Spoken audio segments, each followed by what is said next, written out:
नियमगढ़ नाम का एक गांव बाहर से जितना शांत दिखता, अंदर से उतना ही रहस्यमयी था। सुबह होते हैं, खेतों में हरियाली लहराती, बैलों की घटिया बजती और बच्चों स्कूल की ओर भागते दिखाई देते। दिन भर सभी लोग शांत से अपने अपने काम करते थे, लेकिन जैसे ही सूरज ढलता, गांव की हवा बदल जाती और गांव की कोई भी लोग बाहर नहीं निकलता। बस एक डर था, पुरानी टूटी फूटी किला का उसकी दीवारों पर कई जमी थी। खिड़की अंधेरी, दरवाजे हमेशा खुला रहता, कोई नहीं जानता कि वह अपने आप खुला रहता। उस गांव में एक लड़का रहता अमन। वह बाकी लड़कों से अलग था।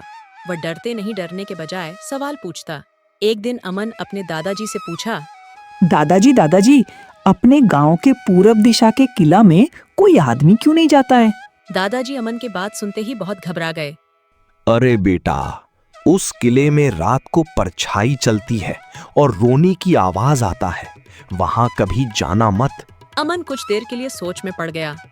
ठीक है दादाजी, हम बाहर जा रहे हैं। अमन कुछ देर के लिए सोच में पड़ गया और अमन उसे किले के बारे में सोचने लगा और अपने दोस्त के पास गया। अमन के दो दोस्त, अमित और रवि। अमित बहुत जल्द डर जाता, रवि बोलता, कम सोचता ज्यादा। अमन दोनों दोस्तों से मिला और किला के बारे में पूछा। हम अपने गांव के किला के बारे में बहुत कहानी सुनते हैं, लेकिन सच कभी नहीं जानते।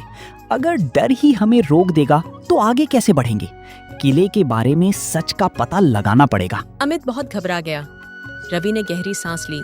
शायद सच जानने का यही सही तरीका है, तो आज उस किले के अंदर रात को चलते हैं। हाँ, आज किले के अंदर चल के पता लगाते हैं। क्या रात को जाएगा? पागल हो गया है? रात को कोई घर से भी नहीं निकलता और तुम दोनों को किले जाने की बात कर रहे हो? जाना है तो तुम दोनों जाओ, मैं नहीं आने वाला। तुम दोनों पागल हो गए हो, मरवाना चाहते हो? मैं जा रहा हूँ। हम दोनों को नहीं, तीनों को जाना है। रात को किसी को भी बिना बताए चुपचाप यहीं पर आ जाना। और वहां से तीनों चले गए। रात होते ही गांव के सभी लोग सो चुका था। तीनों दोस्त घर से चुपचाप निकलकर किले की ओर निकल गया।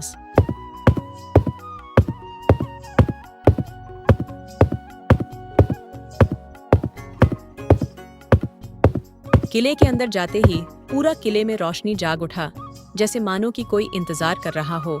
तभी किले में गूंजी एक गहरी आवाज, डर के पीछे छोड़ो, तभी सच मिलेगा। तीनों इधर उधर देखने लगा तो किले के अंदर एक साधु दिखाई दिया। उसके कपड़े पुराने, लेकिन आंखों में अजीब चमक था। तीनों दोस्त साधु के पास गया। आप कौन हो और यहाँ क्या कर रहे हैं? मैं इस किले का रक्षक हूँ। तुम तीनों क्या इसके बारे में सच जानना चाहते हो? हाँ, हम तीनों तो सच ही जानने आए हैं। क्या इस किले में सचमुच परछाई रहता है?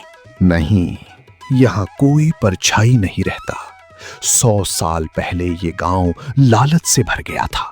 लोग खजाना चाहते थे, लेकिन खजाना सोने का नहीं था, वो ज्ञान का था। उसने कहा कि उसने उसे ज्ञान को बचाया, लेकिन बदले में वो खुद इस किले में कैद हो गया।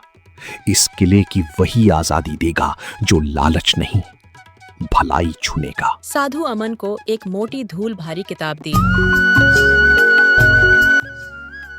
उसमें पूरा गांव का इतिहास लिखा था, पानी बचाने का तरीका, खेती के नए उपाय, एक दूसरे को मदद की महत्व।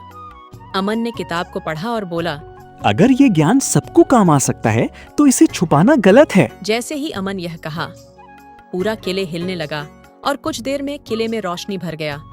साधु मुस्कुराया और धीरे धीरे हवा में विलीन हो गया।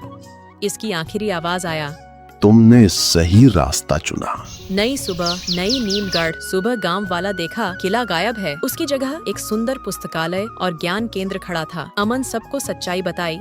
धीरे धीरे निमगढ़ गांव बदलने लगा। अमन हंसते हुए बोला, डर हमें रोकता है, लेकिन सही फैसला हमें आगे ले जाता है। असली खजाना हमेशा सोच और नियत में छुपा होता है।